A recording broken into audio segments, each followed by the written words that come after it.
Ah, Yan. What's up mga boss? Napakainit na tanghali. Good day sa inyong lahat. So, welcome back to another video. For today's vlog, magkakabit na tayo ng braking system natin sa harapan. Yung brake master lang pala. Tsaka ilalagay na din natin tong king drag na disc natin. Tsaka eto yung brake master natin na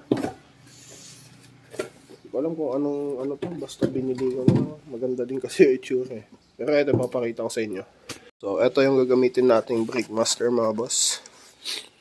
Way fun, sabi dyan. Pero yung naganda na ako dito kasi CNC siya mga boss. Good quality. Tsaka mas okay yung itsura na ito kaysa yung mga copy na P19. Pero pera naman sa premium copy na P19. No? So, ito yung lalagay natin ngayon. Ayan. Tsaka itong mga to. Ayan, mamaya ipapakita ko lang ng mas maayos. Unahin muna natin ikabit tong disc natin kasi kailangan kong umalis saglit. Ayan, i-video ko na lang saglit para makita nyo mga boss. Ayan, ito siya. Gaya din lang nung dati kaso nga lang pula. Yung dati kasi gray yun eh. Pero yan, ito yung ikakabit natin saglit. So ito mga boss, unahin na natin ikabit tong disc natin sa harapan, which is ito. Ayan. Medyo pinort ko lang dito kasi hindi ko makasya ito mga boss. Kasi yung may disc bolt natin is may sleeve. Ayan o. Ayan, di po mapasok kanina pero ngayon okay na. So ikakabit na natin tong disc natin dito. So ganito na lang yan mga boss. 1, 2, 3. Ayan na mga boss. Yun, napakadali lang, di ba? Ayan na, naikabit na natin, syempre. At kung mapapansin nyo pala, wala akong kaha kasi, ewan ko, tignan nyo na lang sa mga susunod na video, anong ganap. Pero ayan mga boss, okay na. So, next naman natin siguro is yung brake master. Iisipin ko lang kung paano ko sisimulan kasi napakainit ng boss.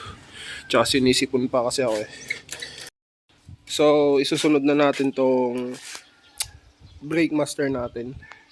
Ayan, naalis ko na yung mga white bolts tsaka yung titanium niya dito kasi hindi naman na natin magagamit yun. Ihahanapan ko na lang ng paglalagyan. So, baklasin na natin tong headlight natin mga boss para masimulan na din natin alisin tong mga stock natin. Yes sir. Eto, naalis na natin yung headlight natin mga boss, or yung headlamp natin. Ayan siya. So, next, alisin naman natin is eto. Eto mga boss. Ayan. Siyempre, hindi natin madudukot yung tornilyo na ito. Itong stock brake master natin. Pag di natin inalis tong mga to.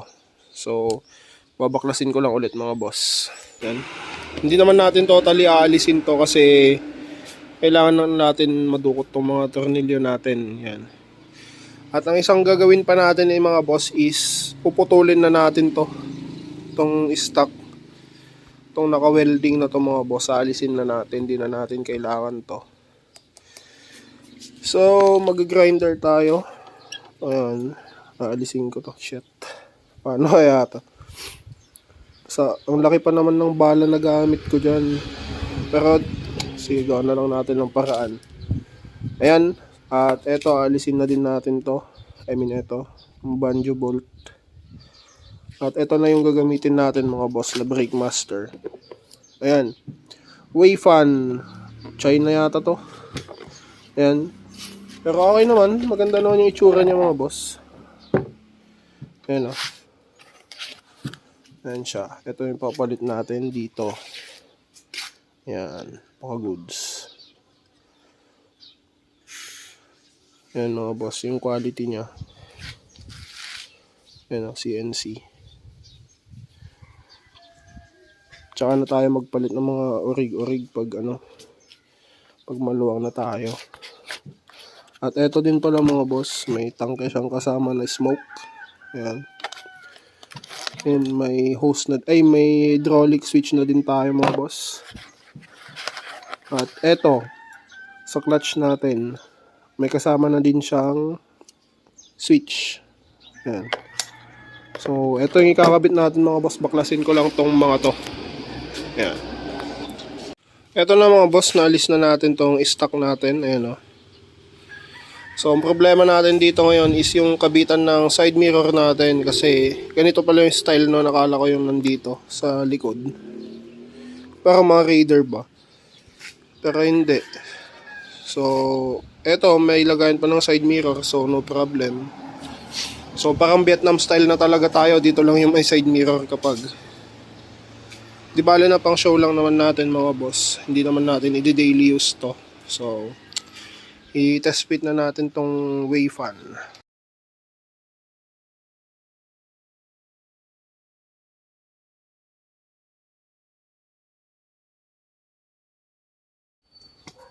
Eto mga boss, nailagay ko na din. Yan o. So, naka-fit na siya. Disin na natin to. Ayan, nakalagay na mga boss. So, ang isang problema natin dito is yung daraanan ng hose natin tsaka sa reservoir. At magtatabas din tayo nun mga boss. Dun sa mga butas. Okay, another update. Ayan, nailagay na natin yung hose natin tsaka itong hydraulic switch. Kaso ang problema natin pag nagkabit tayo na ito is hindi kasi siya yung pa-L mga boss, yung straight siya. So definitely magtatabas tayo dito kasi kailangan nakalabas to. Kahit naman kasi i-fold ko to mga boss, hanggang dito kasi yon. So dito lang yung na-fold sa baba. So useless. So tatabasan ko to.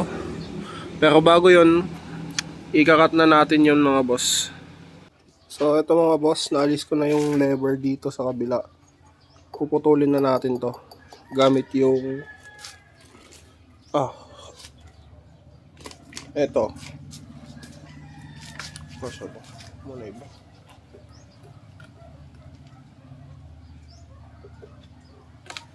Yan. Eto, di ko alam kung kasya.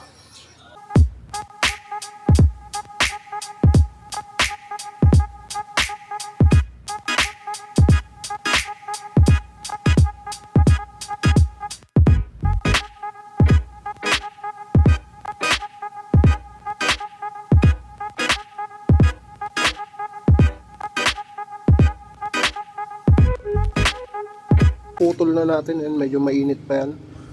Ang gagawin na lang natin mga boss is lilinisan natin to. Medyo mahirap lang kasi madaming nakaharang, eto tsaka eto. Pero kinakaya naman, so pagtiyagaan natin mga boss.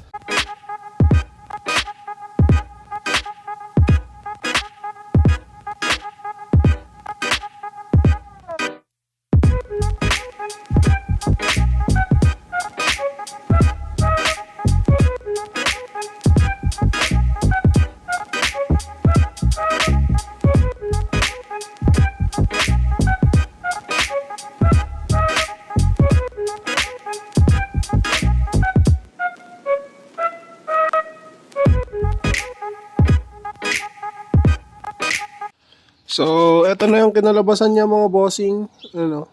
Ay, mag-focus. Ayan, so makinis naman na at bilog na din yan. So, pipinturahan ko na lang siguro to ng black pag may time ako. Ayan, or pipinturahan ko na, di ko na lang ipapakita. So, ayan. Okay naman na mga boss. So, may lalagay na din natin dito yung eto. Ayan, dito siya. So, ayusin ko lang ito mga boss. So, eto mga boss, nakulayan ko na. Magic pentel pen lang yan kasi wala pala akong black na pintura. Kaya pinentel penan ko muna pansamantala. So, okay naman. Ito-test fit na natin ngayon yung magiging clutch natin. Ilagay ko na. So, naka-fit na yan mga boss. Ayan o. Ayan. So, hindi ko na linagyan ng adjuster dito mga boss kasi masyado nang mahaba kapag eto, saktong-sakto naman to kasi mga boss, no. Hindi ko in-adjust to sa baba. So, plug and play siya. Ayun, okay naman. Ayan, no. Medyo mataas nga lang yung clutch natin. Pero sanay naman ako sa mataas na clutch. So, okay lang sa akin. Ngayon, ibabalik na siguro natin to mga boss. Tapos, magbibleed tayo nito. Kasi may tatabasan pa tayo. Ayan. Pero di ko alam kung tatapusin ko ngayon kasi gagabihin na naman tayo. Ayun na nga yung buwan, no? Kaso maakaw pa. Sheesh! Eto mga boss, panibagong araw ulit. Yan. So, eto na mga boss, nagawa na natin ng paraan to. Ayan. Tinabasan ko na. Yung konti lang naman. Di naman sobrang laki. Ayan, sakto. So, naka-fittings na yan mga boss. Tsaka dito din sa kabila, nagtabas din tayo. Ayan o. Medyo napaluwangan ko lang dito sa baba. Pero okay lang yan. Ayan. Pero hindi ko pa maiaayos yung fluid tank ay fluid reservoir na ito mga boss kasi wala pa yung cover natin dito. Siguro i-bleed ko na lang muna tsaka alisin ko muna yung tank nya. Hose muna ilalagay natin dito sa loob. So ganun muna. So i-bleed ko na to mga boss. Ayan, okay na siya. Ito lang yung ano natin ngayon, worries natin is nakalabas to. Ayan, pero gagawin ko na lang din to ng paraan. Sir, mag-bleed na tayo. Yun mga boss. Na-bleed na natin siya, ayan. At na ilagay na natin tong ano, brake light switch niya. So eto. Ayan siya mga boss. Inalis ko lang yung socket niya, eto. Ayan, so okay na.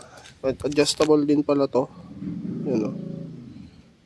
Ayan, so sagad. Ayan. So hindi ko naman sinasagad yan kaya konti lang. Okay na. So alisin ko muna tong reservoir natin mga boss. Ilalagay ko na lang to kapag meron na yung kaha natin. Yun, para ma-fix ko ng mas maayos. At ito nga pala yung brake light switch niya mga boss. Ayan.